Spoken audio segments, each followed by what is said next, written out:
নদী যদি বলে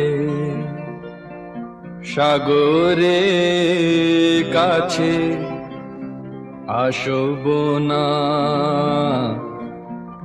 তা কি হয়?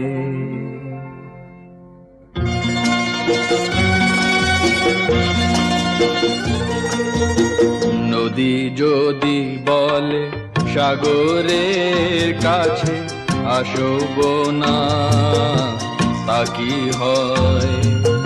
মেঘ যদি বলে আকাশের বুকে ভাসব না, তা কি হয়? তা কি হয়?